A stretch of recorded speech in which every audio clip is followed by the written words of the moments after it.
B-2 is described as a platform which can operate undetected over enemy territory and, in effect, knock down the door by destroying enemy radar and air defenses so that other aircraft can fly through a radar corridor and attack. Air Force pilots of the 1980s-era stealthy B-2 Spirit bomber planned to arm the B-2 with new weapons and upgrade the aircraft to fly the aircraft on attack missions against enemy air defenses well into the 2050s, service officials said. In coming years, the B-2 will be armed with next-generation digital nuclear weapons such as the B-61 Mod 12 with a tail kit and a long-range standoff weapon or LRSO, an air-launched, guided nuclear cruise missile, service officials said. The B-61 Mod 12 is an ongoing modernization program which seeks to integrate the B-61 Mods 3, 4, 7 and 10 into a single variant with a guided tail kit. The B-61 Mod 12 is being engineered to rely on an inertial measurement unit for navigation. In addition to the LRSO, B-83 and B-61 Mod 12, the B-2 will also carry the B-61 Mod 11, a nuclear weapon designed with penetration capabilities, Air Force officials said. The LRSO will replace the Air-Launched Cruise Missile, or ALCM, which right now is only carried by the B-52 bomber, officials said.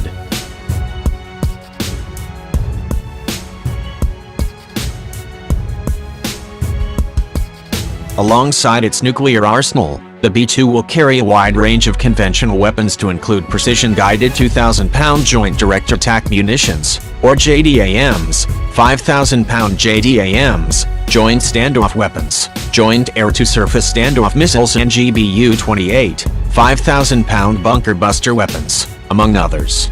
The platform is also preparing to integrate a long-range conventional air-to-ground standoff weapon called the JASSMER, for Joint Air-to-Surface Standoff Missile, Extended Range. The B-2 can also carry a 30,000-pound conventional bomb known as the Massive Ordnance Penetrator, Maj Kenta Mikkelsen, Director of Operations for 394th Combat Training Squadron, told Scout Warrior in an interview.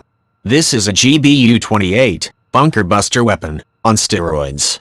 It will go in and take out deeply buried targets, he said. It is a dream to fly. It is so smooth, Mikkelsen added. In a special interview designed to offer a rare look into the technologies and elements of the B-2, Mikkelsen explained that the platform has held up and remained very effective, given that it was designed and built during the 80s. Alongside his current role, Mikkelsen is also a B-2 pilot with experience flying missions and planning stealth bomber attacks, such as the bombing missions over Libya in 2011. It is a testament to the engineering team that here we are in 2016 and the B-2 is still able to do its job just as well today as it did in the 80s. While we look forward to modernization, nobody should come away with the thought that the B-2 isn't ready to deal with the threats that are out there today, he said. It is really an awesome bombing platform and it is just a marvel of technology. The B-2 is engineered with avionics, radar and communications technologies designed to identify and destroy enemy targets from high altitudes above hostile territory.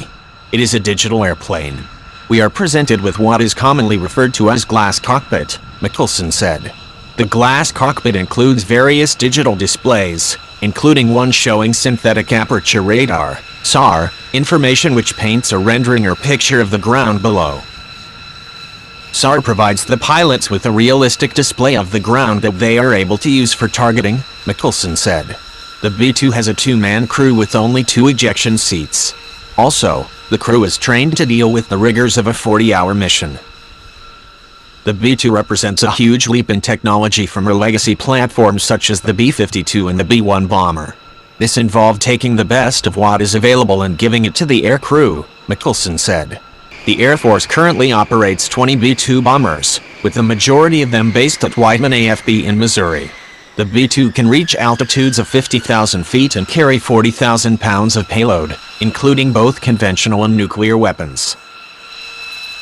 The aircraft, which entered service in the 1980s, has flown missions over Iraq, Libya and Afghanistan. In fact, given its ability to fly as many as 6,000 nautical miles without need to refuel, the B-2 flew from Missouri all the way to an island off the coast of India called Diego Garcia, before launching bombing missions over Afghanistan. Taking off from Whiteman and landing at Diego Garcia was one of the longest combat sorties the B-2 has ever taken. The bomber was very successful in Afghanistan and very successful in the early parts of the wars in Iraq and Libya, Michelson added. The B-2 crew uses what's called a long-duration kit, which includes items such as a cot for sleeping and other essentials deemed necessary for a long flight, Michelson explained.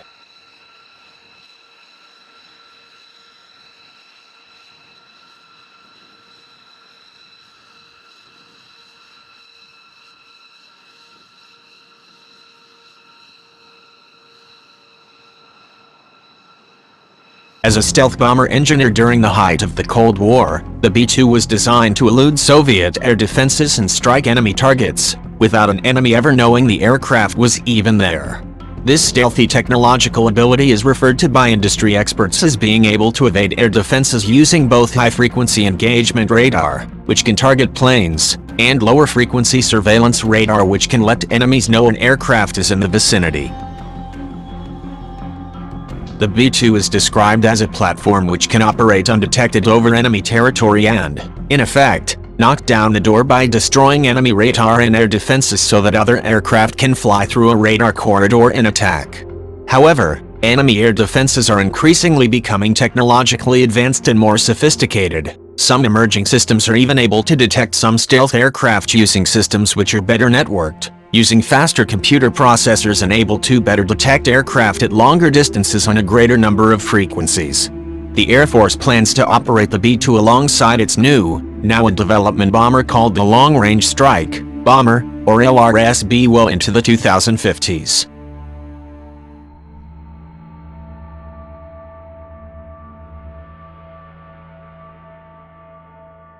As a result, the B-2 fleet is undergoing a series of modernization upgrades in order to ensure the aircraft can remain at its ultimate effective capability for the next several decades, Michelson said.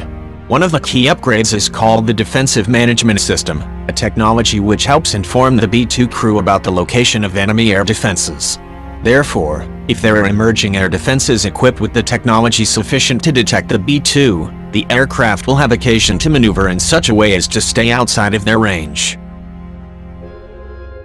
The Defensive Management System is slated to be operational by the mid-2020s, Michelson added.